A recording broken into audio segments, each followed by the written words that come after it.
You're here because you think you're tough enough for the SAS.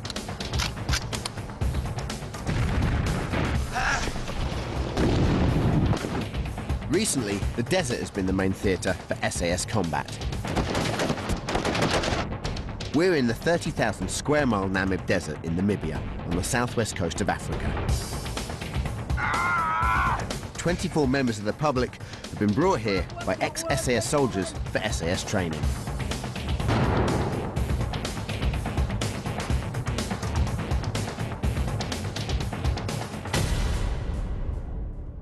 They came, they pitched camp, they departed. Of the 24 super fit volunteers that came here to the Namibian desert, 21 remain. 3 are out of there. It's proved too tough, and that's after a mere long weekend.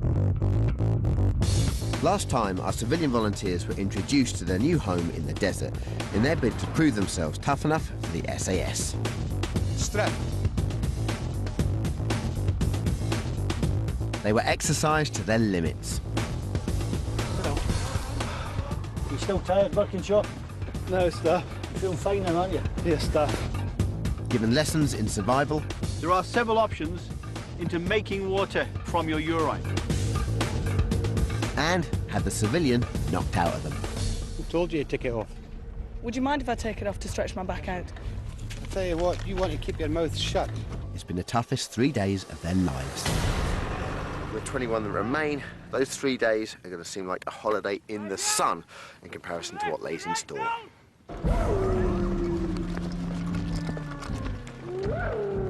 It's 5:30 a.m. and the directing staff, or DS, have decided to give the volunteers a sharp wake-up call. The DS are all former SAS servicemen. They are used to early starts and to physical pain. And there ain't no effort here at the moment. Get in there. Okay, let's have the knees up. Come on. Knees up. Come on. Known as beastings, impromptu sessions like this can come at any time. And the volunteers know they have to literally be on their toes. Call out the pace. Men and women can expect equal treatment. Go on. One.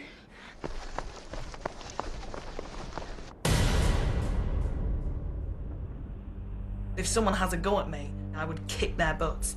I'm just worried that if someone winds me up too much, I am absolutely going to explode. Straighten your legs out. 11! Legs out straight, bring them back up. 12! I'm expecting sheer exhaustion, particularly for the first few days, possibly over a week. I suspect they're probably going to use at least the first week to weed out the wheat from the chaff and basically grind people down with sheer exhaustion. Keep going, Jones. Don't make faces. It means nothing to me. Keep going, Jones. You're bluffing me.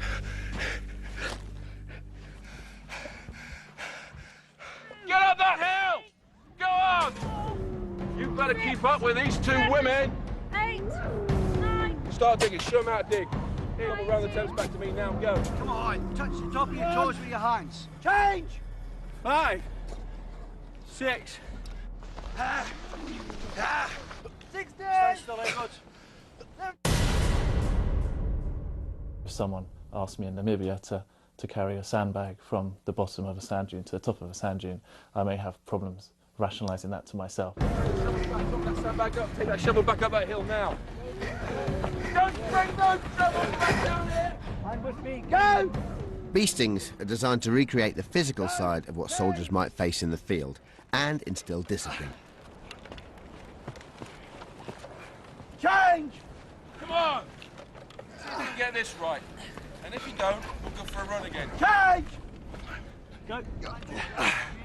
Go on! 8, 9. Right, everybody, weapons over the heads, up to the spades, bring all the kit back down to me, go. Go on! The beasting lasts for an hour. Coping with the harsh desert environment and a 4th consecutive day of relentless physical pressure is too much for one of the volunteers. Oh, did I hear something there, did I? Somebody tired? Clark, stand up. Oh yeah, I just need rest. Do you want to leave? I'm afraid I have to. Do you want to voluntary withdrawal? Yes, Staff. Okay, stand up, Clark. Pack your kit. Give my hand range. Put his hat on him.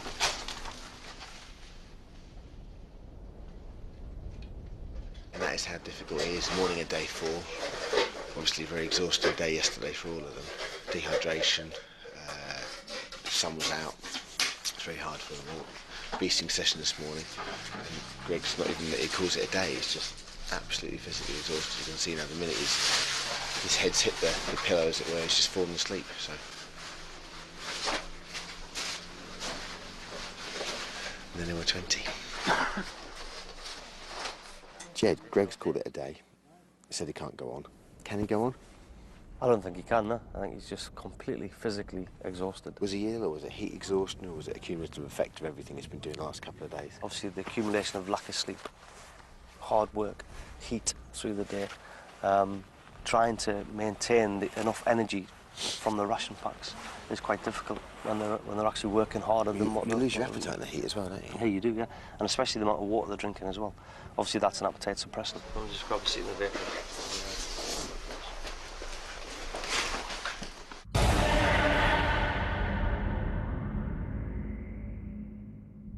To succeed in the SAS, you have to be physically tough, but you also have to be tactically aware.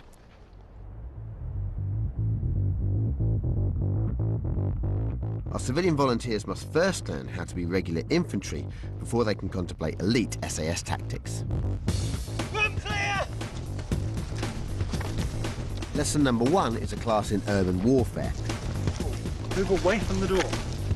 In this case, fighting through and securing imaginary buildings, marked in the sand with mine tape. Room clear! Room clear! Advance. You're under fire!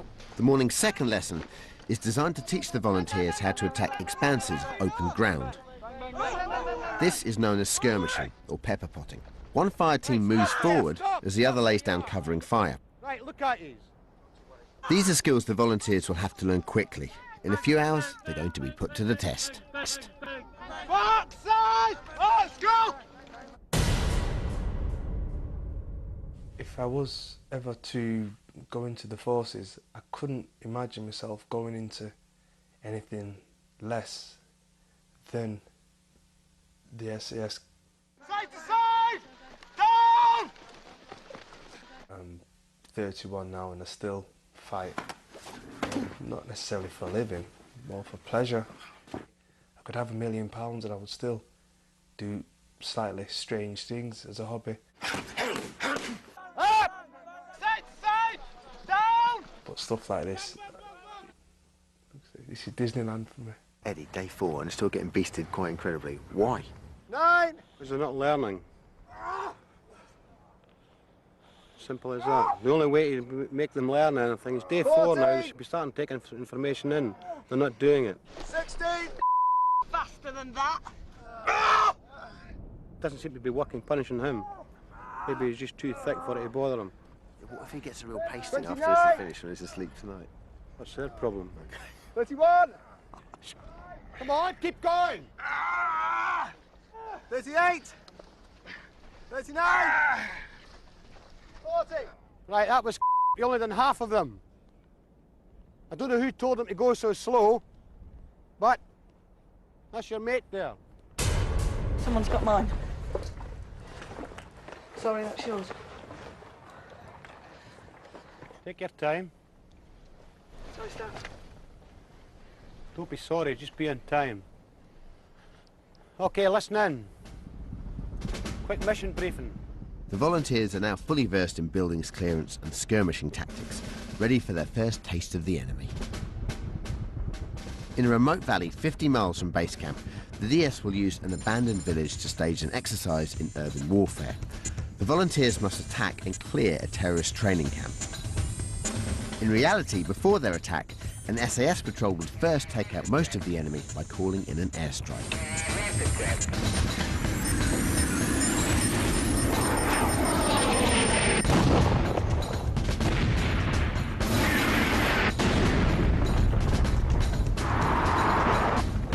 Our volunteers will be confronted with a derelict enemy camp, still smouldering from the effects of the airstrike. There are 12 buildings to clear, and these 10 surviving enemy soldiers to account for, played in our scenario by trained military professionals.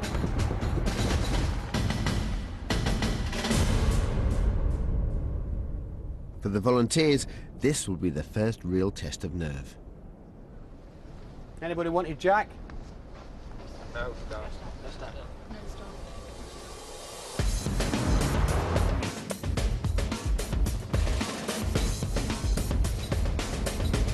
Now, as our volunteers have been learning all morning, not all desert flying takes place on the plains. Viva stands for fighting in built-up areas. And the SAS fought many battles in environments such as the Khan Mines, where volunteers are headed for now.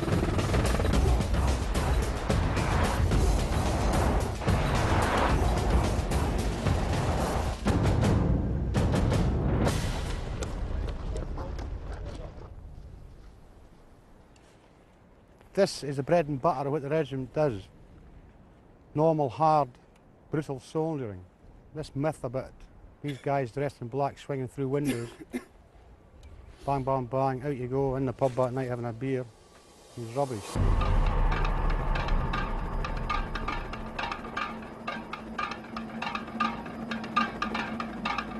The volunteers are armed with replica weapons and divided into 4 separate patrols, each led by one of the directing staff. 2 of them will work their way down the right side of the valley, as the other 2 move down the left. Eddie is expecting them to work as a team and also show individual initiative. How long will our enemy force that we've employed, how long will they wait before they open fire, ideally? They should be opening fire around about any time now. Yeah.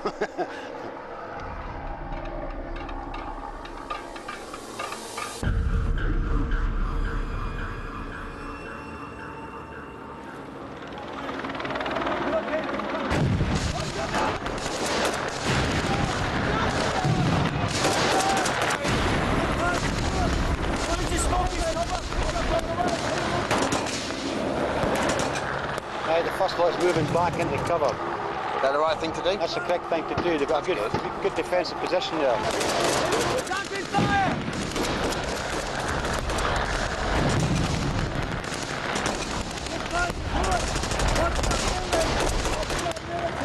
At the command of the DS, the volunteers make their move.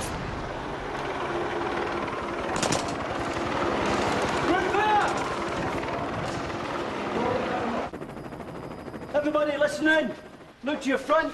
You see some high ground to your left. Seen? Okay, they've now cleared the building. They're pulling out now. Yeah. Right, they've missed the building at the back. Yeah? Oh, they're in They're trouble coming for that, down. Don't silhouette, we're going to cover. One patrol has already moved on, with the other giving covering fire from inside the building. Both are unaware that they've missed one of the enemy force.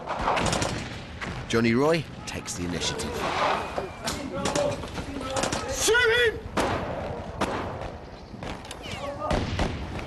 With the first building now safe, the volunteers move on.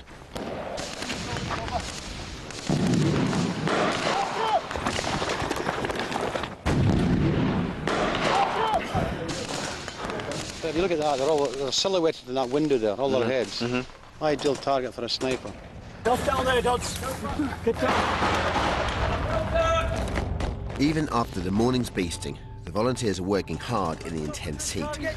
But thanks to the excitement of the attack, none of them seem to notice how tired they are. Some rounds into those buildings.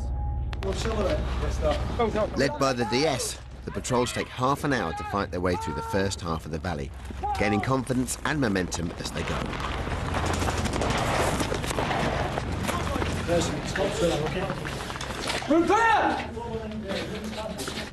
Now, Eddie, our sources tell us that one of the enemy in this building here will surrender.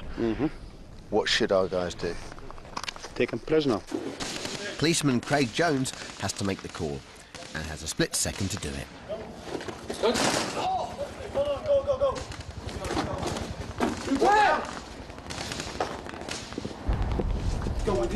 Jason Merrifield decides to make sure.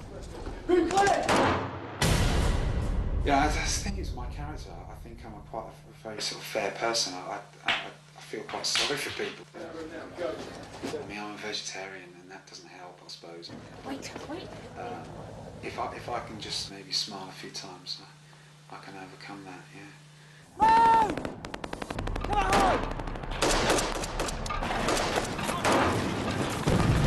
Now the pepper point. They're going to pepper pot now.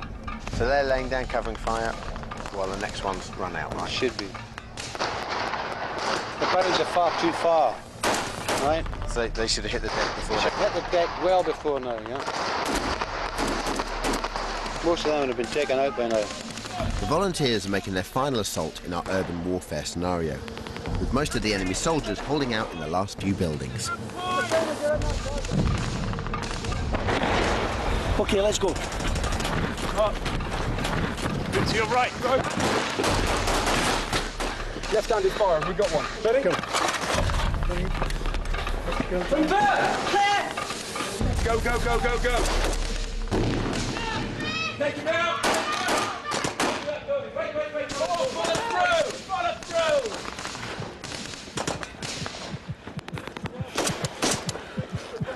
Ollie. Have you forgotten one?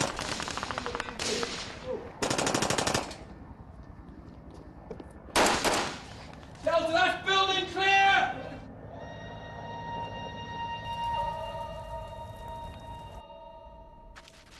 How did you find that? It was very intense. I was distracted a lot less by the explosions than I thought. It's just once you get in the zone, you just you hardly hear them. Yeah, you could have been briefed all day long, but once you start hearing big explosions where the ground's actually moving, yeah, and you're going towards it. Distance you're covering, you're sprinting as hard as you can. You really Sweating. are. Slamming yourself into the wall, protecting yourself, and then preparing to scan to see if you see the enemy. Okay, I was up on the bank up the top there, and I was watching the whole thing from a very high position. There was a person surrendered in that building there. What happened to him? I shot him twice, sir. You shot him twice. It's important that you've got to control that aggression when you go into a room. The information he has maybe end up saving lives of 20, 30, maybe 100 guys in a future operation. What we're going to do now is we're going to walk back to the camp. We all got water. I need to completely fill my water bottle in the Berg and it's emptied. It's just emptied. Yeah, I don't know if it's got a leak or there's something wrong with it. I need to check. I've got one weakness really, and that's the size of my mouth. What's my name? Oh, Staff. All right. Stand up.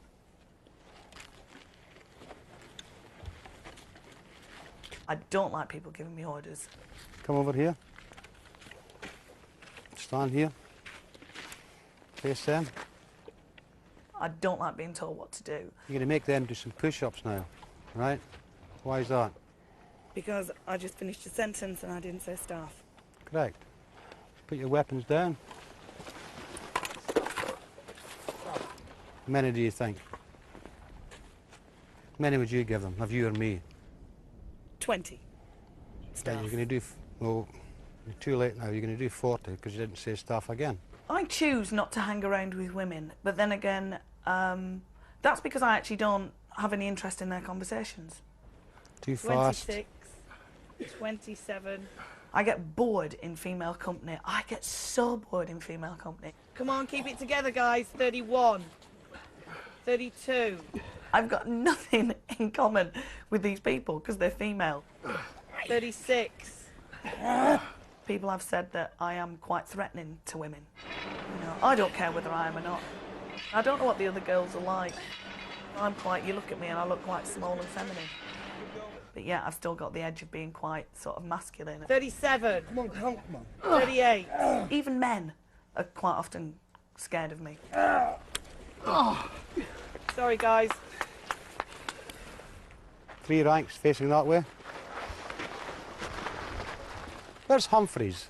Yes, Staff. You had a haircut, Humphreys, have you? Yes, Staff. I look too much like Lawrence Llewellyn Bowen, apparently. I wouldn't say that, man. He's better looking than you. And he's an ugly Right, who am I looking for? The school, not the school teacher. Who's the guy that was with the Posh, Mr. Posh, where is he? What did you study? Applied psychology stuff. Applied psychology, Yes, yeah? A lot of people I've spoken to said the only reason you're going to be on this is because it will make great telly having someone that's as posh as you. No, come on, give me a quick general briefing. What am I like? Hard stuff. Oh, I tend to challenge authority quite a lot, which I think is probably going to be my Achilles heel. Reasonably intelligent stuff. Reasonably intelligent? Intelligent stuff. So you're more intelligent than I am, do you? Why, because you've been to university? You think you're more intelligent than I am? Not at all stuff. The biggest challenge for me is knowing that I've just got to get my head down, keep quiet and do as I'm told. If I'm reasonably intelligent, what would you class yourself? I was reasonably intelligent. Reasonably intelligent. Well, I think I am very intelligent. Okay, yes, stuff. Because I know things that you would never know. Yes, stuff.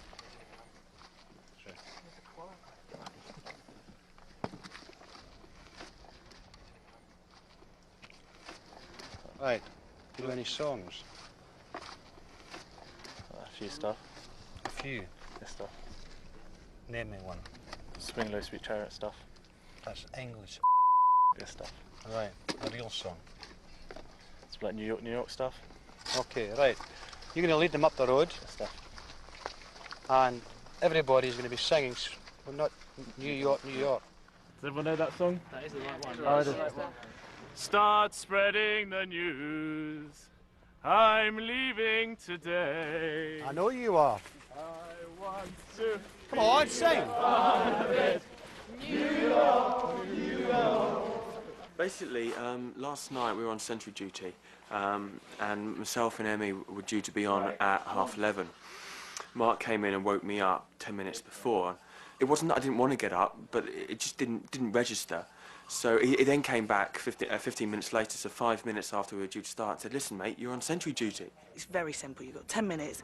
Get your kit ready. Get up there. It's really simple. I know it's annoying. Obviously, everyone's knackered. I said, get your up there. I said, you're late.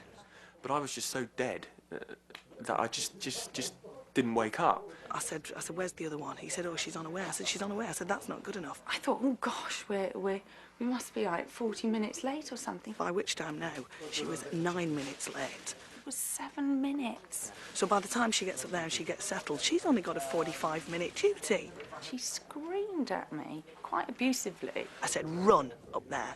And she just sort of dawdled up there. But I was just a little bit upset. I couldn't believe it because it was actually, we'd had the most fantastic day. You know, like 10, 15 minutes late. What's that? I've apologised, but she doesn't seem particularly happy about it. If you don't want to stick to your time, don't be here. Off. But the biggest problem our volunteers are facing is medical. A bug has been rifling through the camp since day one and has claimed another victim. Louise here's been vomiting, I understand, and has vomited again this morning. And I think she's getting dried out. She's not even keeping fluids down, and I just don't think it's safe for her to be out and about, getting worse potentially.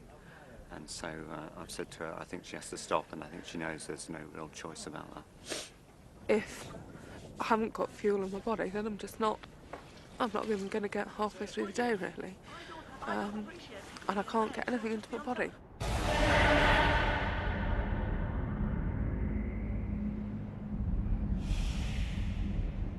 We only have 19 people left now. Louise Carey pulled out this morning, I believe. There's a mystery bug that seems to be sweeping the camp. And hey, I've got it as well. Mike, the health of the camp isn't the best at the moment. What exactly is going on?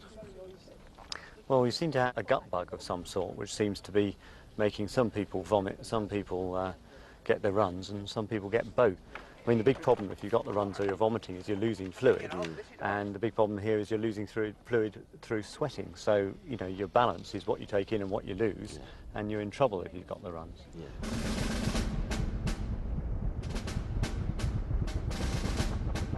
Okay, what he's going to be doing today and for the next 24 hours is a route march called endurance, long drag, whatever you wish.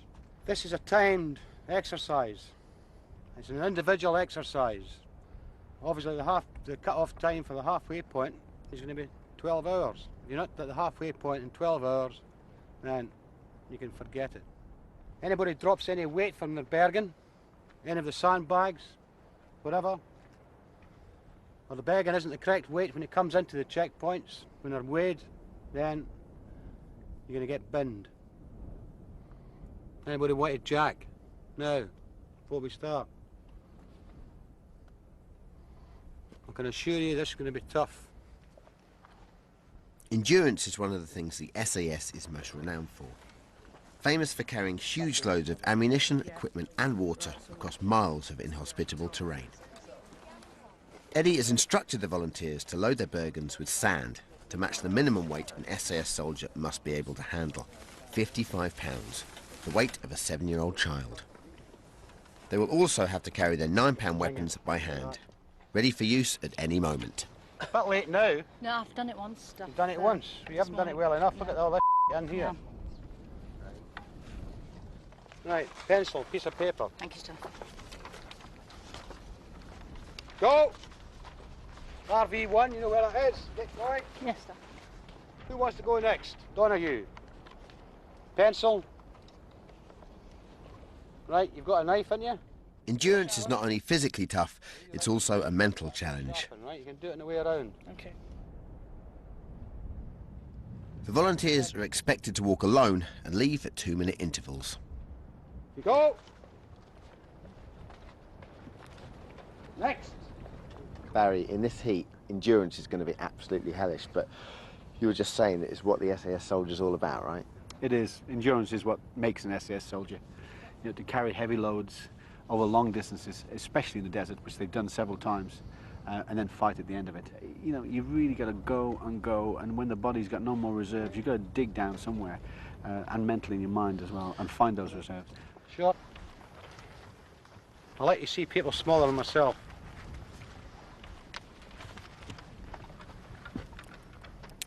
What are you laughing at? I'm not laughing, staff. You are laughing, aren't you? Go!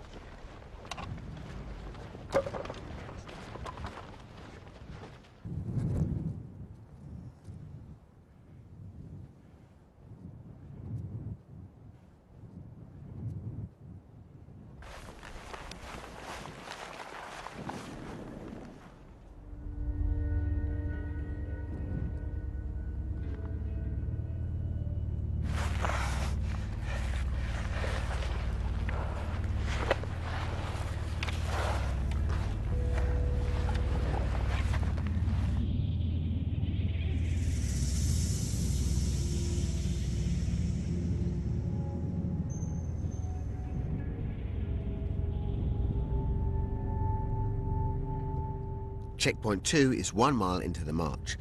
The volunteers have no idea how many checkpoints there are or how far they will be walking, only that they must keep going.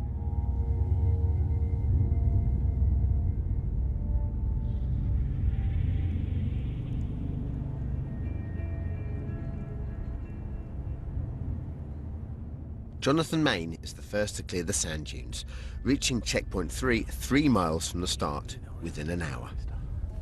It's hard, really hard. Getting to the top of the first dune is always going to be the hardest. It's been downhill since then. At each checkpoint, the volunteers program the coordinates of the next one into a GPS, or global positioning system. They also carry compasses and spare batteries in case their GPS fails. The volunteers are walking in 40-degree heat and losing over 4 pints of water every hour, more than their bodies are physically able to absorb. They're becoming progressively dehydrated throughout their journey, despite topping up with water at every checkpoint. As you can see, I've sucked the skin out of that. Well.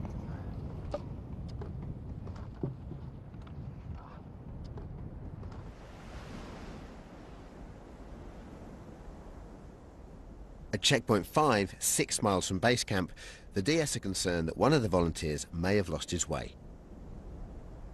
After 45 minutes of wandering in circles, Johnny Roy finally turns up. Disorientated in a featureless desert, he's been having problems using his GPS. It started messing about, so I had to reprogram it. It's sending me down there, reprogrammed it, turned it off, turned it back on, then it sent me in the absolute opposite direction where I was going. Okay. Battery level. It hasn't showed up well now. Yeah.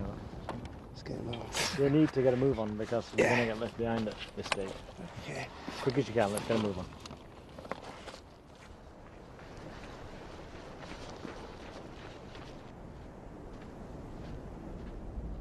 At checkpoint 7, a mile ahead of Johnny Roy, Jason Merrifield is making good progress in second position.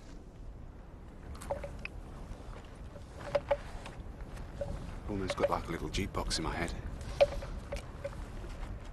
I'm singing to my girlfriend. It may sound a bit namby-pamby, but it's what's making me go on. All sorts of stuff, really. What's your girlfriend called? Lou.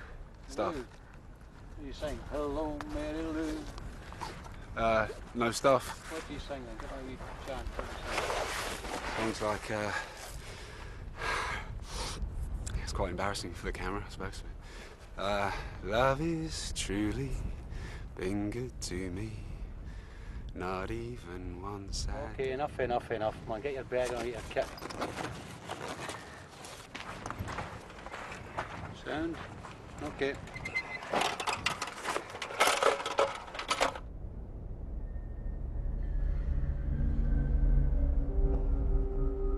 One by one, the volunteers come and go from Eddie's checkpoint. Now 4 hours into the march, Craig Jones is exhausted. Earlier on I was thinking of nothing. Sometimes you might think of a song. Sometimes you're just thinking of the sheer agony.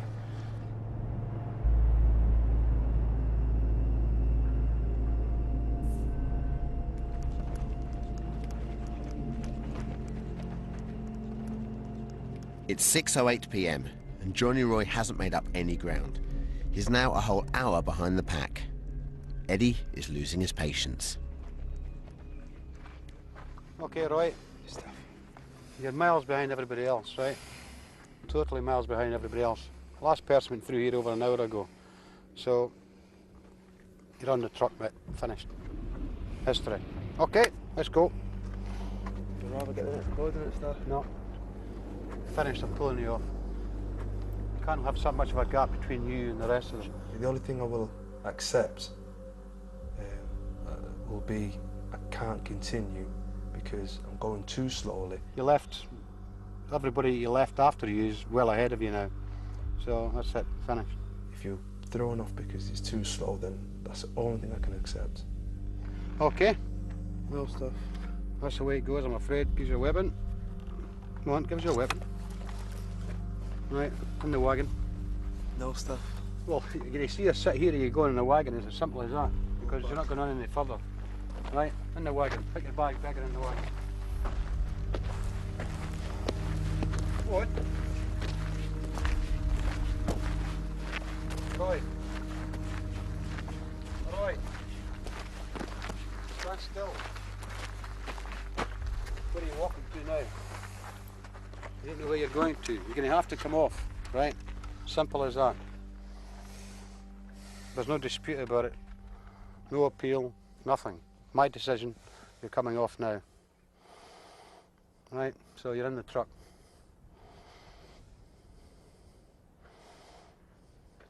You can have a seat over there, chill out, but you're going in the truck at the end of the day. Simple as that. Understand? Okay, go and sit over there. Come on. Yeah? I don't think there'll be anybody out of the 25 contestants that will respect Eddie more so than myself. Where are you going to go? You can't go down there, you don't know where you're going. Right, just sit over there. Come on. Over this way. He reminds me of like a time bomb. He's totally controlled, but there's a rage there, like almost like the Hulk. Come on, sit down.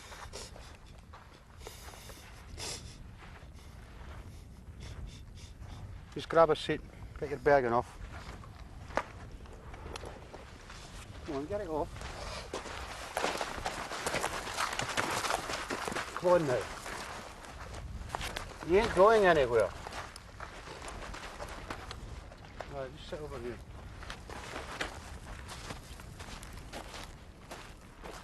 Okay, grab a seat there. All right, just chill out.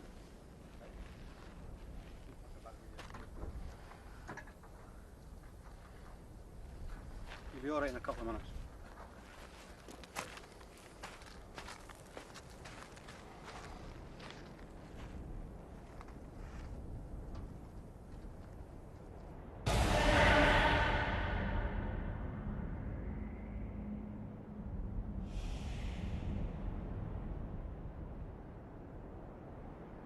Our volunteers have been on the go now for about 6.5 hours. I'm at RV12, which is halfway point. The first of our volunteers is about to come in here. Then they'll get the coordinates, and then they have to march all the way back. Steve Birkinshaw is the first to arrive. He has crossed 13 miles of desert in 4 hours and 42 minutes. It's a remarkable turnaround after nearly collapsing with a stomach bug on day one. It's a return trip you're on now, Tim. Okay. Yeah, well, we're going to send you that. 2 days ago, I thought you were about to die, and today, it's like you're on a holiday. Yeah, that stomach bug is pretty horrible, isn't it? The World Adventure Racing Champs I did about 2 years ago now. That was in Switzerland. So that was 5 days continuous. So, you know, biking, running, rafting, canyoning, and then about 2 hours sleep a night. And you get really tired and start hallucinating because you've had no sleep after that length of time. Back home, I've got like a wife and a month-old newborn child. baby, yeah. And you think, well, why am I suffering all this shouting and stuff when I could be back home? I think Steve will cope very well with the physical challenges, but I'm not sure how he'd cope with all the sort of guns and aggressive stuff and interrogation and that sort of thing. That's not the side of his personality that I see anyway. I think each day at a time. Yeah. And try and ignore, you know, I think just focus on the day. Cool. All right, mate. Listen. Cheers. Get to it. No worries. Have a good night. Thank you. Bye. With Steve Birkinshaw in the lead, Jonathan Main close behind, and Jason Merrifield stopping for food, the rest of the pack reach the halfway point as night closes in.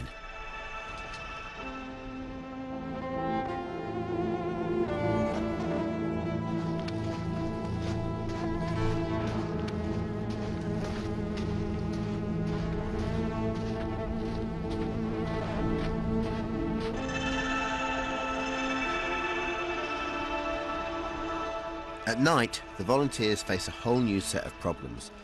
Not only does navigation become even more difficult, but the effects of exhaustion and sleep deprivation add to the risk of disorientation. Okay, it's midnight. Our volunteers have been on the go now for about 11 hours. They've found it tough, but a lot of them have handled it very well, mainly because they've had this pretty hard ground to go on for the last few hours. We've already lost one, however, John Lee Roy, because he was going too slow. But the rest of them now have to go back over those hellish dunes.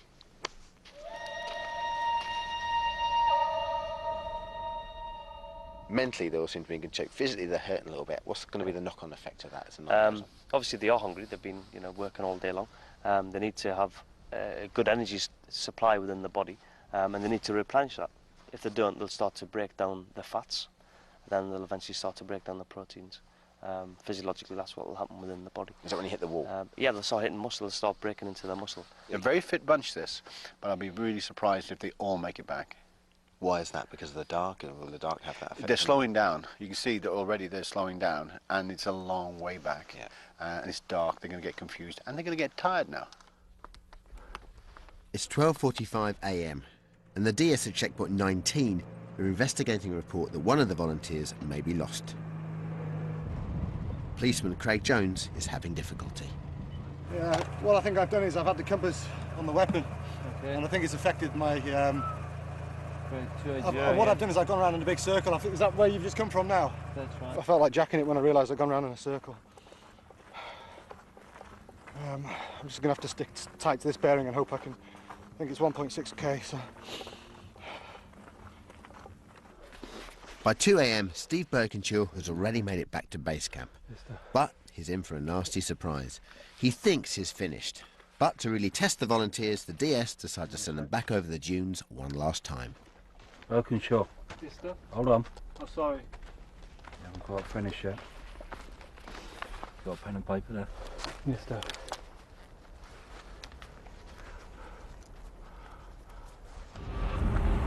I can't seem to find my way out. Craig Jones' GPS is still not working, and he's off his compass bearing. He's losing even more time and beginning to crack. I can barely get over my... Oh, I'm stuck. Elsewhere, the insanity of endurance is tightening its grip. Dead on your feet. Hungry. It just plays tricks on your mind.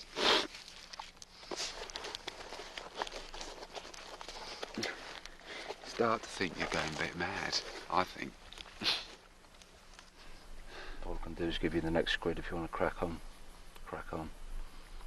Yeah. It's 3:30 a.m. Jason Merrifield decides to move on. Craig Jones is still lost, and Steve Birkinshaw is the first to complete the 28-mile course. It's taken him a mere 13 hours. Scarf if you want. Cook it outside the tent. Yes, sir. Once you've finished. Clean your weapon. Yes, sir.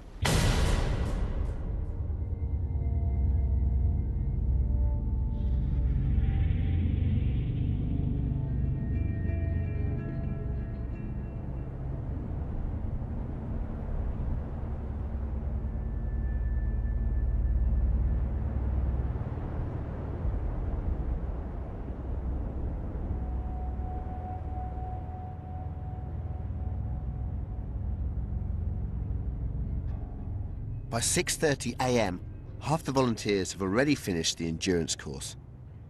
Against the odds, Craig Jones is among them. Where are you going next? Wherever you tell me to go, sir. Okay, right. Well done. You're finished now. Go to your bed. Or have some food, then go to your bed. Make sure you clean your weapon. The cumulative effect of everything we've done this week and the lack of food probably made it equally as hard as some of the hardest things I've ever done, and more, you know. The last few know that there is an ever-present risk that Eddie could bin them, and they still have the surprise loop to go over the energy-sapping dunes.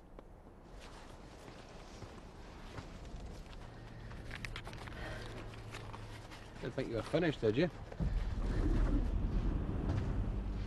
For Sarah Donoghue, news that she has to keep going is almost too much to bear.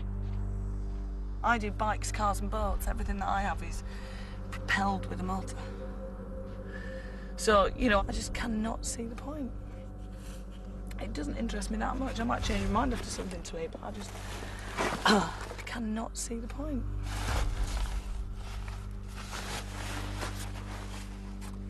Oh. Have we missed the cut-off point? Over 28 miles, the volunteers have burnt an estimated 8,000 calories each, 4 times the daily norm, the equivalent of 15 full English breakfasts.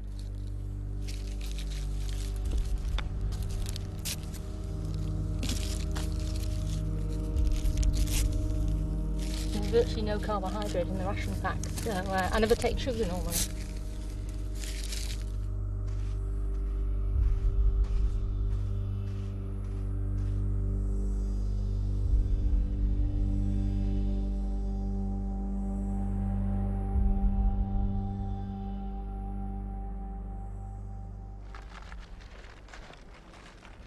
How are you? Exhausted. Hmm? Exhausted, Staff. Exhausted? Okay, you'll be glad to know it's finished then, won't you? We'll get into your... get some scoff and get some sleep. Thank you, sir.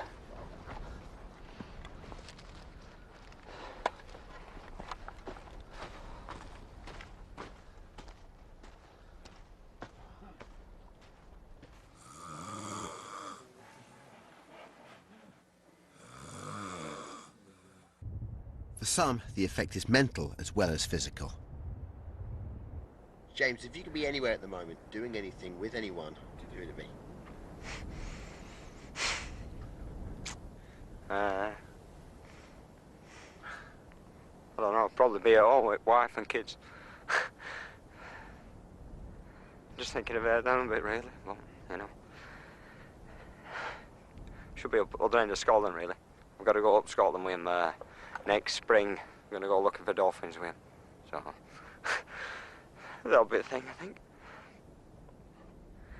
Mike, physically our volunteers have done amazingly well, but we've seen a couple of instances now where mentally they've cracked a couple of times. Is that just tiredness?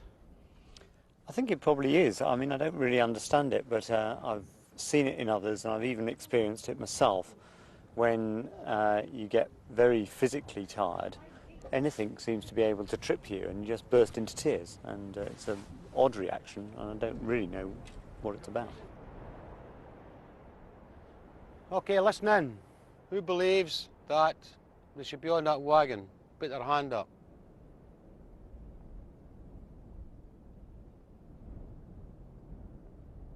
None of yous.